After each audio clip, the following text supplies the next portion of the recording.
Pathophysiology of acute tubular necrosis. Risk factors include diabetes, CVA, and CAD. Acute tubular necrosis occurs most often in patients who had major surgery, hemolytic transfusion reaction, hemorrhagic shock, severe hypovolemia, overwhelming sepsis, trauma or burns, and patients taking nephrotoxic drugs. Sepsis produces ischemia by provoking a combination of systemic vasodilation and intrarenal hypoperfusion.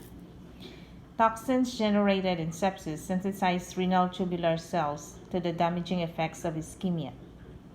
In trauma and burn patients, acute tubular necrosis has many contributing causes, including hypovolemia and the myoglobin and toxin release by damaged tissues. Nephrotoxic ATN causes renal injury by varying combination of renal vasoconstriction and direct tubular damage and intratubular obstruction. Because of its rich blood supply and ability to concentrate toxins to high levels, the kidney is particularly vulnerable to toxic injury. Adding to the danger, the kidney metabolizes relatively harmless agents into toxic metabolites.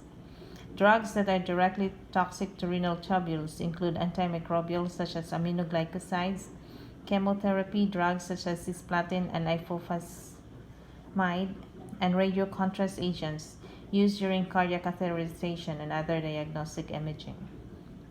Contrast nephrotoxicity is thought to result from direct tubular toxicity and renal ischemia. The risk of renal damage from contrast medium is greatest in older patients, and those with diabetes, and those with kidney disease. Heavy metals such as lead and mercury, and organic solvents such as ethylene glycol are also nephrotoxic. These drugs cause direct proximal tubular injury, tubular obstruction, and renal vasoconstriction.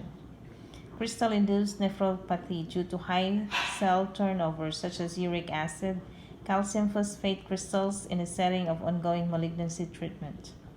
Light chains accumulation in multiple myeloma is directly toxic to the renal proximal and distal tubules.